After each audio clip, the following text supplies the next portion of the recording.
नमस्कार, मैं हूं शिवा पुरोहित और आप इस वक्त सागर टीवी न्यूज़ नहीं, नो फिकर का खास कार्यक्रम चौथा स्तंभ देख रहे हैं अभिनव के साथ।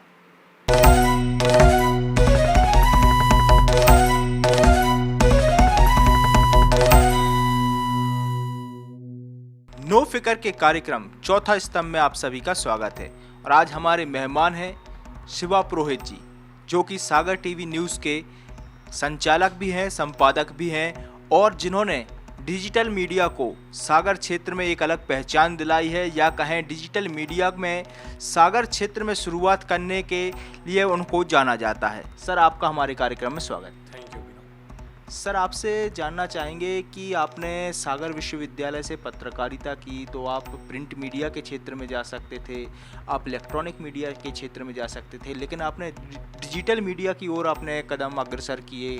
क्या कारण रहा इसका?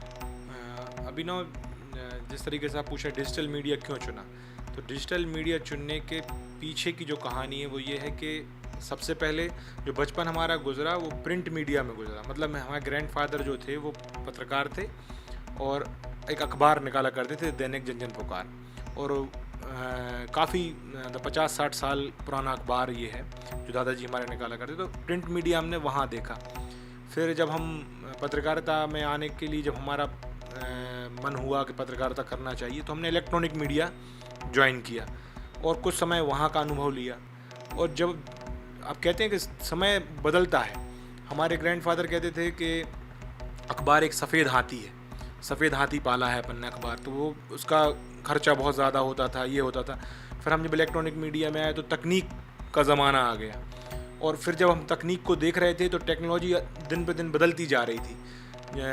ये समझ लीजिए कि हमने टेलीफोन देखा, फिर हमने मोबाइल देखा, फिर हमने एंड्रॉयड देखा, आईफोन देखा, माने हमारे सामने ही हुआ है सब। तो जब हमने देखा मोबाइल, लोगों के पास मोबाइल जो है एक कॉमन डिवाइस हो रही थी कि मोबाइल जो है कॉमन डिवाइस है, अब हर आदमी जो है मोबाइल फ़ोन पे ही। तो हमने सबसे पहले एक एसएमएस सुविधा जो है, एसएमएस सर्विस जो है वो शुरू करने का सोचा कि हम एसएमएस के ज़रिए खबर लोगों तक पहुँचे। तो इसमें क्या होगा, हमारे पास बहुत सारे नंबरों का एक डाटा होगा, उससे हम एसएमएस के ज़रिए अपनी खबर भेज सकते हैं। जब हमने वो देखा तो उसी समय एंड्रॉयड आ गया। तो एंड्रॉयड आया तो हमने कहा ये व्हाट्सअप का ज़माना आ गया, यूट्यूब फेसबुक का ज़माना आ गया। तो फिर एक मोबाइल टीवी का कॉन्सेप्ट हमारे दिमाग में आया कि एक मोबाइल टीवी होना चाहिए जो आदमी मोबाइल पे ही अपनी न्यूज़ देखे। अब 2G का ज़माना था, तो हमने शुरू तो कर लिया था, लेकिन लोगों को वो चीज़ समझ में नहीं आ रही थी कि ये है क्या। लेकिन हमें ये मालूम था ये फ्यूचर आने वाले समय में यही है, मोबाइल ही फ्यूचर है और डिजिटल मीडियम ही लोगों के पास सबसे इजीली अवेलेबल हो। और आज देख लीजिए गांव-गांव तक मोबाइल है। तो सर, आपसे जानना चाहेंगे कि जैसे आपने डिजिटल मीडिया को चुना तो उसमें आपको क्या क्या समस्या आई? जैसे कि आपने जब सागर क्षेत्र में शुरुआत की, उस समय इस क्षेत्र में शायद ही कोई व्यक्ति अग्रसर था। जब आपने सागर टीवी न्यूज़ को सागर क्षेत्र में लाए आप, तो क्या क्या समस्या आई? क्योंकि आपको इस क्षेत्र में मार्गदर्शित करने वाला कोई व्यक्ति नहीं था। जैसे हम लोगों ने जब स्टार्ट किया तो आप थे हम लोगों के लिए, लेकिन ऐसे प्लेटफॉर्म को आपने जब स्टार्ट किया तो आपके सामने कोई उदाहरण नहीं था। तो फिर क्या समस्याएं आई आपके सामने? समस्याएं तो गिनती नहीं है, इतनी समस्याएं थी। सबसे पहली समस्या तो ये थी कि हम जिस मीडियम में जा रहे थे, लोगों को वो मीडियम के बारे में मालूम नहीं था कि ये क्या है, डिजिटल मीडिया है क्या। कुछ एक वेबसाइट ज़रूर, न्यूज़ की वेबसाइट्स हमने देखी, पर मोबाइल ऐप बुंदेलखंड में तो मेरे लिहाज से कोई था नहीं कि मोबाइल ऐप के ज़रिए कोई न्यूज़ भेजता है। और संभवतः हमारा पहला सागर टीवी न्यूज़ जो है हमने शुरू किया तो 2012 में इसकी सोच थी और 13 के इसमें हमने शुरू कर दिया था। तो उस समय 2G था। तो सबसे पहली चीज़ तो मैं जिससे कहता था कि भाई न्यूज़ आपको इसमें देखनी है, तो वो आदमी कहता भैया 1 GB का डाटा मिलता है तो हम कहाँ से इसको देखें। तो पहली चीज़ तो दोस्त ही नकार देते थे जो देखने वाले थे। दूसरा चीज़ लिमिटेड मार्केट था, लिमिटेड लोगों के पास मोबाइल थे, एंड्रॉयड मोबाइल उतने ज़्यादा लोगों के पास थे नहीं, तो वो एक संकट था। तीसरा, हमारे पास डाटा का कंज्यूमन जो लोगों का था वो वीडियोस देखने में ज़्यादा होता था, ना कि न्यूज़ देखे आदमी, तो वो एक संकट था। और फिर समय के साथ साथ धीरे धीरे परिवर्तन आता गया, सस्ता होता, नेट भी सस्ता हुआ, 3G आया, फिर नेट भी सस्ता हुआ, और फिर जैसे ही 4G आया तो इसमें जो हम सपना 2012 में देख रहे थे वो 2016 में पूरा हुआ कि जब 4G आया। 4G ने नेट की स्पीड इतनी तेज़ कर दी कि न्यूज़ भी आदमी देख रहा, डाटा भी अनलिमिटेड अवेलेबल था लोगों के पास, तो वो भी लोगों ने देखना चालू किया। फिर यूट्यूब, फेसबुक भी धीरे धीरे ग्रो कर रहे थे इंडिया में, और बुंदेलखंड में भी ग्रो किया उन्होंने, तो धीरे से वो चीज़ें भी हुई। फिर लोगों का अब आज ये है कि आज हर हाथ में मोबाइल है, और आप जैसे हमारे कहना चाहिए छोटे भाई हैं जो, वो भी इस क्षेत्र में काम कर रहे हैं। तो सर आपसे ये भी जानना चाहेंगे कि जैसे आपने पत्रकारिता की, आपने सागर संभाग के बाहर भी आपने पत्रकारिता को आगे बढ़ाया, तो ऐसे भी समय आए होंगे कि जब आपको थ्रेट आए हों या समस्याएं आई हों, ऐसे भी कभी विचलित होना पड़ा हो समस्याओं से, तो वो कौन से अनुभव रहे? क्योंकि कैमरे के सामने का तो सभी लोग देखते हैं, कि दर्शक देखते हैं कि सागर टीवी न्यूज़ को आगे देख रहे हैं, लेकिन क्या क्या समस्याएं भी सागर टीवी न्यूज़ को फेस करनी पड़ी, या कैमरे के पीछे सागर टीवी न्यूज़ को किसी नेताओं से या फिर प्रशासन से भिड़ना भी पड़ा है, तो उन अनुभवों के बारे में जानना चाहेंगे। ये अभिनव, हम बिल्कुल सच बात बोलेंगे कि हमारी ज़िंदगी में 15 साल की पत्रकारिता में एक दफ़ा भी ऐसा मौका नहीं आया है कि हमें थ्रेट आया हो। इसका बेसिक रीज़न हम जो मानते हैं, वो मेन रीज़न ये है कि हमने आज तक कोई गलत चीज़ गलत इंटेंशन से लगाई नहीं। किसी के खिलाफ में भी अगर हमने समाचार लगाया है, किसी के खिलाफ में अगर खबर लगाई है, तो उस व्यक्ति ने उस खबर को खबर जैसा लिया है। उसने कभी ये नहीं कि दुर्भावना में आकर शिवा ने ये खबर लगा दी। ना सागर टीवी न्यूज़ पे हम अवॉइड करते हैं। जितनी भी खबरें विवादित होती हैं उनमें हम व्यक्तिगत रूप से देखते हैं वो खबरें। जो भी विवादित खबरें हैं उन खबरों में हम पक्ष विपक्ष कंक्लूज़न में हम सब चीज़ का ध्यान रखते हैं। तो हमारे जीवन में तो ऐसा कभी एक नहीं आया कि हमारे जीवन में कोई थ्रेट आया हो। दूसरा, आपने कहा कि सागर टीवी के साथ क्या कुछ घटित हुआ, तो घटित तो ऐसा है कि जब आप फील्ड पे जाते हैं तो हीट ऑफ द मोमेंट कोई आंदोलन चल रहा है या कोई विवाद चल रहा है और आप उसको कवर करेंगे, तो वो हीट ऑफ द मोमेंट में कई बार आपके साथ ऐसी चीज़ हो जाती है कि बहस हो जाए किसी से आपका झगड़ा हो जाए। तो ये कई मर्तबा होता है, लेकिन वो हीट ऑफ द मोमेंट होता है, ना उसको हम लोग आगे तक ले जाते हैं ना वो लोग आगे तक ले जाते हैं, क्योंकि परिस्थितियाँ उस समय ऐसी हो जाती हैं कि जैसे किसी विवाद में किसी की मृत्यु हो गई और आप कवरेज करने का, उनके परिवार वाले बोलेंगे नहीं आप नहीं बनाएंगे शॉट, तो वो एक लाजमी है उनका कहना भी, और हम अपना काम करने गए हैं तो हमारा भी है, तो इसको कभी आगे तक नहीं ले गए हम लोग। सर अब आपसे जानना चाहेंगे कि सागर टीवी न्यूज़ के 2 फेस होते हैं, एक शिवा पुरोहित तो दूसरे तारिक हाशमी। तो इस मुकाम तक पहुंचाने के लिए तारिक हाशमी जी का क्या साथ रहा, किस प्रकार उनका साथ मिला आपको और किस प्रकार उन्होंने भी सहयोग किया आपका? देखिए, सागर टीवी न्यूज़ गाड़ी है और उस गाड़ी में जो ऑयल लगता है वो शिवा है, कि ऑयल 1 लीटर डाल दिया, वो 4 महीने की सर्विसिंग में अगली सर्विसिंग पे ही बदला जाएगा या अगली सर्विसिंग पे उसका दोबारा से उसमें रीफिल होगा। लेकिन तारिक हाशमी इस गाड़ी का पेट्रोल है और वो हमें घड़ी घड़ी जो कहते हैं ना स्पीड देना, उस गाड़ी का माइलेज बढ़ाना, वो सब चीज़ों के काम तारिक भाई के ही हैं। और तारिक जी जो हैं वो हमारे कदम से कदम मिलाकर 2016 से लगातार हमारे साथ काम कर रहे हैं। 2014 से उनका हमें स्नेह मिला कि 2013 में जब हमने शुरू किया था तब से उनका स्नेह रहा। अप्रत्यक्ष रूप से 2016 तक उन्होंने हमारी मदद की। 16 में ईटीवी छोड़ने के बाद फुल फ्लैश 100% वो हमारे साथ आए और अभी भी लगातार काम कर रहे हैं। कोरोना काल में घर पे बैठ के उन्होंने पत्रकारिता की। आज भी वो हमारे साथ, अभी भोपाल ऑफिस हम लोग शुरू करने जा रहे हैं, तो भोपाल मध्य प्रदेश के ब्यूरो के रूप में भोपाल में आपको सेवाएं देते हुए दिखेंगे। तो तारिक भाई इस सागर टीवी का, आपने जिसका आपके कार्यक्रम का नाम है चौथा स्तंभ, तो सागर टीवी का एक ऐसा स्तंभ है तारिक कि वो हमेशा हमें, बड़े हैं हमसे तो हमें स्नेह देते हैं, प्यार देते हैं, और सागर टीवी में उनका अनुभव जो है वो सागर टीवी को आगे बढ़ाने का काम करता है। सर अब आपसे जानना चाहेंगे कि जैसे सागर के विकास के लिए, जैसे सागर टीवी नाम है, तो सागर के विकास के लिए शिवा पुरोहित जी क्या सोचते हैं कि सागर का विकास कैसे हो सके, एक पत्रकार के रूप में भी और एक ह्यूमन बीइंग के रूप में भी शिवा पुरोहित क्या सोचते हैं कि सागर का विकास किस प्रकार से हो? अभिनव, जैसे डॉक्टर हरि सिंह गौर थे जो सागर के पितामह हैं। डॉक्टर हरि सिंह गौर हम सब के आइडियल क्यों हैं? क्योंकि उन्होंने अपनी ज़िंदगी भर की पूरी कमाई दुनिया में जहाँ भी रहे वो, पर उन्होंने अंत में उसे सागर को दिया। और ये बात मुझे नहीं मालूम थी कि, मतलब मैंने रिलेट नहीं की थी, मालूम तो मुझे थी पर मैंने रिलेट नहीं की थी कि डॉक्टर हरि सिंह गौर ने भी डॉक्टर हरि सिंह गौर विश्वविद्यालय का नाम सागर विश्वविद्यालय रखा था। एक कार्यक्रम में डॉक्टर अंजना चतुर्वेदी जी हमारे कार्यक्रम में आई थी, तो उन्होंने इस बात को मंच से कोट किया कि जिस तरीके से डॉक्टर हरी सिंह गौर की सोच थी कि सागर के लिए कुछ करना है, तो उन्होंने सागर विश्वविद्यालय का नाम सागर के ऊपर रखा। ऐसे ही शिवा ने अपने चैनल का नाम सागर टीवी न्यूज़ इसलिए रखा क्योंकि वो सागर की एक सोच थी।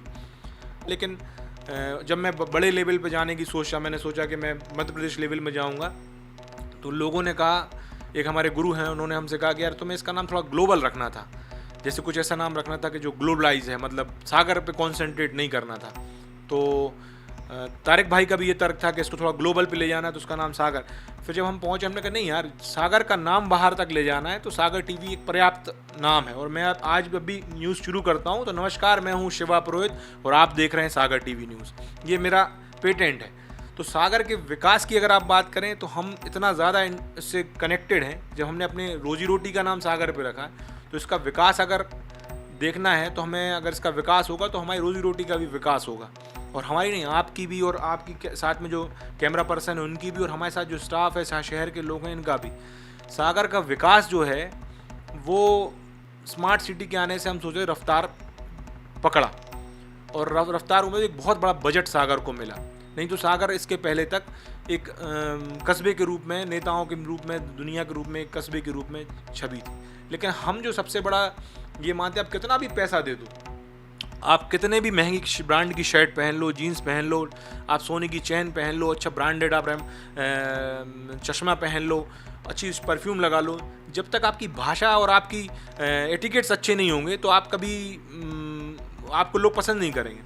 तो जब तक सागर के लोगों की मानसिकता विकास वाली नहीं होगी, तब तक सागर का विकास वो विकास नहीं है। आप कंक्रीट का शहर बना दो, पूरा कंक्रीट की रोड बना दो, आप नालियाँ बना दो, पानी अच्छा व्यवस्थित करो, लेकिन जब तक आपने 4 लोहे की रॉड लगाई, रात में 3 चोरी हो गई आपकी, तो ये सागर की जब तक इस मेंटलिटी पे, और जब तक एक वो लोगों का समूह नहीं तैयार होगा जो इसका विरोध करेगा, क्योंकि सागर में विकास, आज भ्रष्टाचार कई कामों में हो रहा है, लेकिन विरोध करने वाले लोगों की कमी है।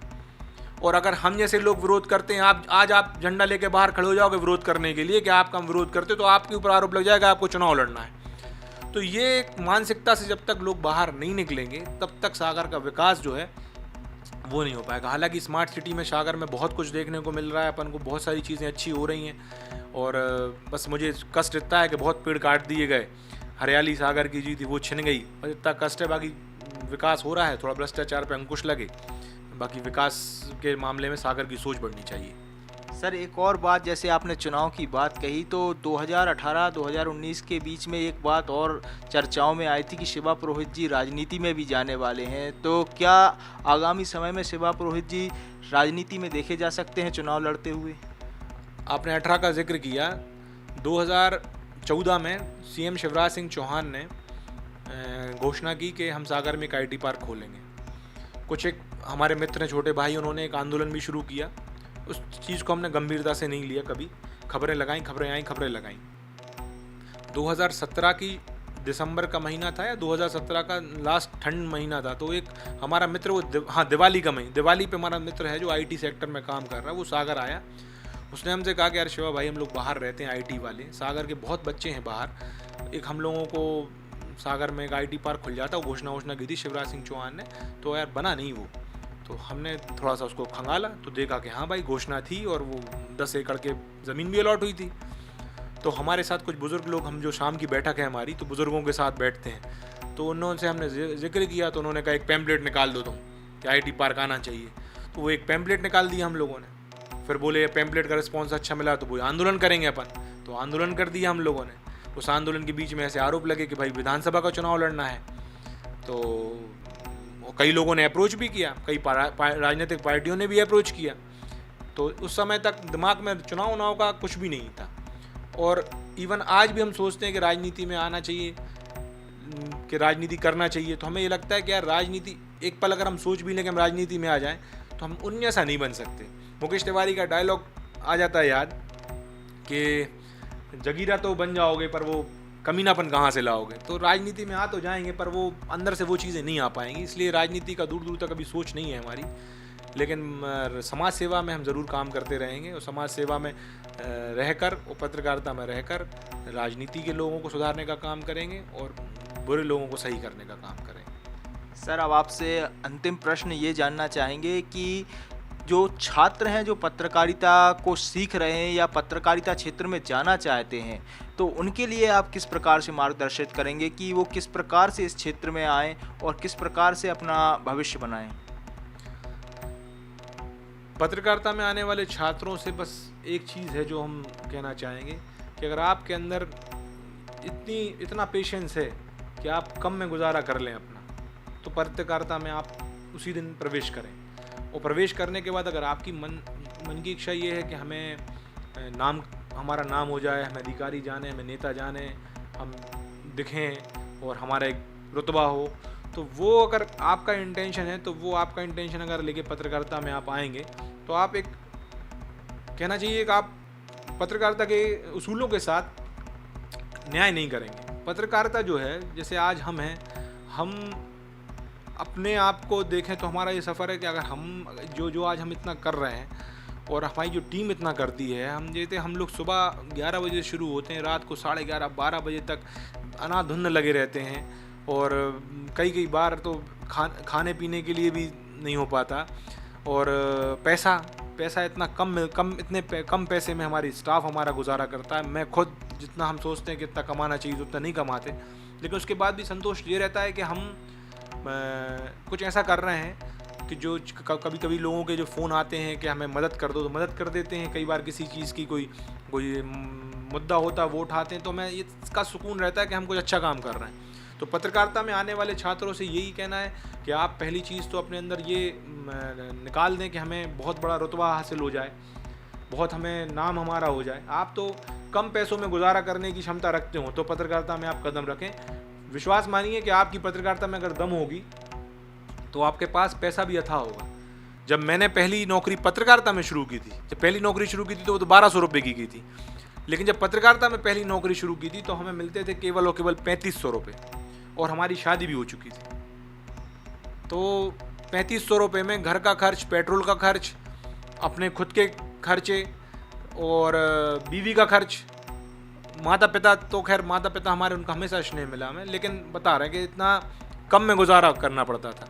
और आज तक में हम जब गए तो आज तक का भी पैसा ऐसा नहीं आता था, क्योंकि 2-4 स्टोरी आपकी लग गई तो उसका पैसा आपको 8-10 हज़ार रुपये आपको 5 स्टोरी लगने पे मिल गया, तो वो मिल गया। और वो भी इतना ज़्यादा आप कैमरामैन रखना पड़ता था आपको एक साथ में, क्योंकि आप अकेले नहीं कर सकते ये काम, आपको एक रखना पड़ता कैमरा चलाने के लिए, उसकी सैलरी दो, तो सारा कुछ ऐसा खर्च हो जाता था। लेकिन आप ईमानदारी से मेहनत करने पर, ईमानदारी से आपने अगर पत्रकारिता को आपने ईमानदारी से करा है तो आपकी भी कदर होगी, आपकी पत्रकारिता की भी कदर होगी, आपकी कलम की भी कदर होगी, आपके लिखे हुए शब्दों की कदर होगी। तो स्टूडेंट से यही कहना है कि अगर आप आना चाह रहे हैं तो आप 8-10 साल का, 5-7 साल का संघर्ष दिमाग में लेके आएँ कि ये संघर्ष करना है, क्योंकि आज का जो ज़माना जो है वो बड़े बड़े लोगों के चैनल्स हैं, बड़े बड़े लोगों के अखबार हैं और बड़े बड़े लोग बड़े बड़े नेताओं के संपर्क में रहते हैं, तो हमें बहुत कलम दबा के लिखनी पड़ जाती है कई बार। और अगर आप चाहते हैं कि कलम दबा के ना लिखना पड़े तो सोशल मीडिया आपके पास बहुत बड़ा अच्छा प्लेटफॉर्म भी मिल गया आपको कि आपकी बात, आप जैसी बात कहना चाहते हो तो वो आपके पास है। पेशेंस रख के काम करें और आपको सफलता मिलेगी, ये हमारा मानना है ऐसा। सर, हमारे कार्यक्रम के लिए समय निकालने के लिए धन्यवाद। हम आपसे भी अभिनव बात कहना चाहते हैं, आपको हमने स्टूडेंट लाइफ में भी देखा और आपको अभी हम करते देख रहे हैं पत्रकारिता। स्वास्थ्य कारणों से आपके थोड़ा पीछे ज़रूर हुए थे कुछ समय के लिए, लेकिन आप जो आपने कमबैक किया है, नो फिकर को आप जो आगे तक ले जा रहे हों और मेहनत करते हों, और मेहनत करने के बाद आप जुझारू हों, आप चीज़ों को हारते नहीं हो, ये आपकी बहुत बड़ी ताकत है। इसको आप बनाए रखो। पत्रकारिता में यही चाहिए। आपके गुरुओं ने जो आपको शिक्षा दी है, आप उसका सही शिष्य आप जैसे होते हैं, जो आपने गुरुओं की जो शिक्षा है वो आप लेके जा रहे हो। आज आप 2 घंटे आपको इंतज़ार करना पड़ा, लेकिन आपने उसको पेशेंस को, आप ये पेशेंस की बात कर रहे थे, हम जो पेशेंस के साथ आपने मुस्कुराहट के साथ, सर हम तो करते ही हैं।